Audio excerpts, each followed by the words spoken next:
If you had been following any of the promo for X-Men 97, you knew it was going to be a matter of time before they turned everything into a gay propaganda thing. They'd started talking about it with the non-binary Morph at the beginning of things, and of course, what happened at that point was everybody went and tried to gaslight all the fans, going, well, of course he's a shapeshifter, it's fine that he's non-binary, right? And then we saw Beau DeMayo gave an interview, the showrunner of the show, saying that, Disney wanted to hire him for his black gay man experience in the show. Even more came through as one of the lead designers of the show said that they wanted body diversity showing up in the show. Now, the first 2 episodes were kind of a bait and switch. The first episode, everybody was like, yay, this is great. And of course, the second was kind of a weird Trump allegory, and you could tell it was pretty not subtle. But people kind of ignored that because it was, still the X-Men and still fictitious characters. And that's what happened on that. But now in the third episode, they've gone full agenda. Beau DeMayo actually wrote this episode. This is the showrunner who's gay and black and has an OnlyFans and got, of course, taken off the show. And what they've done to Morph now is something that's really, really sad to watch in a kid's cartoon, and we're going to get into this in just a moment.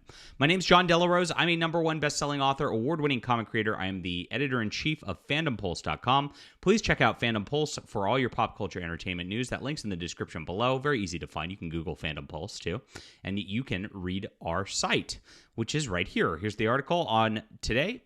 Disney Marvel X-Men 97 goes full gay by having Morph lust after Wolverine in Beau DeMayo's third episode. It starts out kind of subtle in this front. It's an episode about Jean Grey being a clone. She turns into the Goblin Queen. Inferno references. It's pretty solid on the Claremont X-Men reference front. But then it gets weird.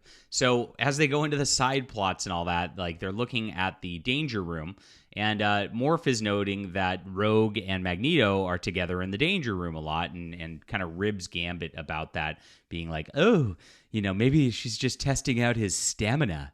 And he makes these weird, very flamboyant comments like this pretty often.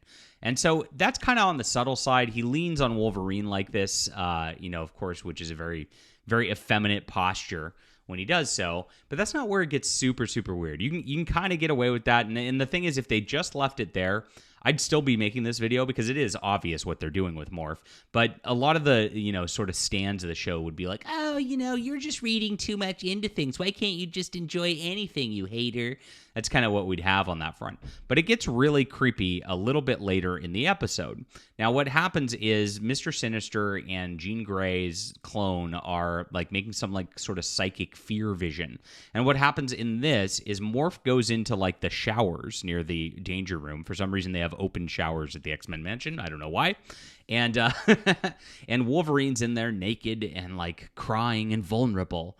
And Morph goes in. He produces some claws out of his hands, like it's some phallic thing, very weird. And he goes, "You need help with those hard to reach places." So obviously, Morph's fantasy is a homosexual relationship with Wolverine. It's crazy. And this is not what it was like in the original show. If you go back to the original show, it's a very clear buddy situation where Morph's the little bro type of person, not some gay stand-in. But this is what the gay black experience is bringing. Well, this is what Beau DeMayo is trying to insert into the show and into the X-Men at the end of the day.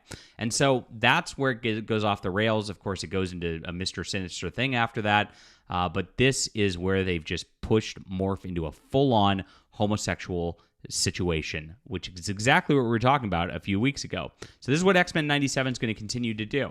That's what they do. They put up a first couple episodes, then they get you comfortable with something with your nostalgia. They bait you into watching the show, and then they pull the bait and switch like this. They do it every single time. I don't know why people are trying to defend this crap at this point by Disney. I see too much of it, and this is what you can expect going forward. Now, Beau DeMayo has been removed from the show. That doesn't mean it was because of his politics or influence. No, it was only because he had a creepy OnlyFans, where who knows what was on that. I'm not going to go look that up. But Disney was afraid of that. They weren't really afraid of his stances or changing the characters or messing with things to this regard. They're totally on board with that. So the next person is going to come in and do the exact same thing. Now, this entire season's already written, so I'm sure there's going to be more of this to come. More gay X-Men for you to enjoy, if that's what you're cooming to these days. Very sad to watch. Leave a comment down below with what you think about this. Hit that like and subscribe button. We'll be back soon.